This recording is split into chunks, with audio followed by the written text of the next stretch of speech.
Aulia dari 10 + 7 nomor absen 3. Pada video kali ini, kita akan melakukan praktikum kepolaran senyawa untuk mengetahui senyawa pada zat cair yang akan kita uji termasuk polar atau non-polar nih. Penasaran? Namun sebelum kita lanjut, apakah kalian sudah paham apa itu kepolaran senyawa? Dan apa saja macam-macam kepolaran senyawa? Untuk menjawab pertanyaan kalian, simak video berikut ini. Apa itu kepolaran senyawa? Kepolaran senyawa yaitu perilaku suatu zat yang menyerupai medan magnet, yaitu terdapat kutub sementara yang disebut dengan dipol. Ada dua macam kepolaran senyawa nih, ada apa aja ya? Yang pertama adalah kovalen polar. Kovalen polar terbentuk dari ikatan-ikatan polar dengan bentuk tidak simetris. Ciri-ciri dari kovalen polar yaitu momen dipol lebih dari 0, memiliki kutub positif dan kutub negatif, dan memiliki pasangan elektron bebas.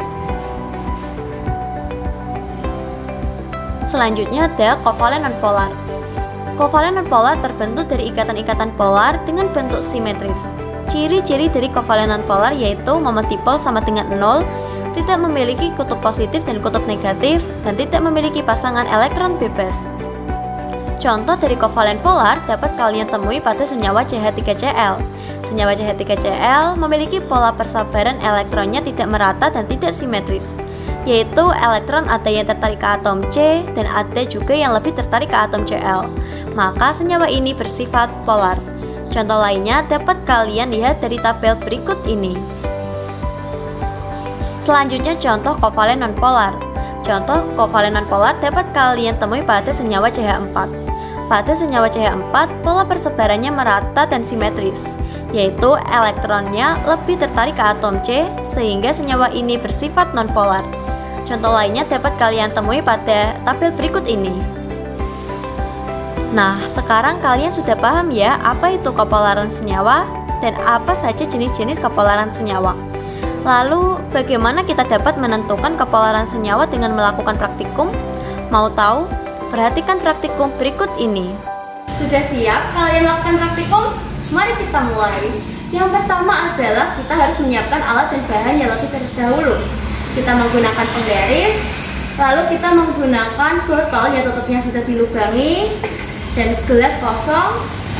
Untuk zat cair yang akan kita uji, kita menggunakan aseton, air, dan minyak goreng.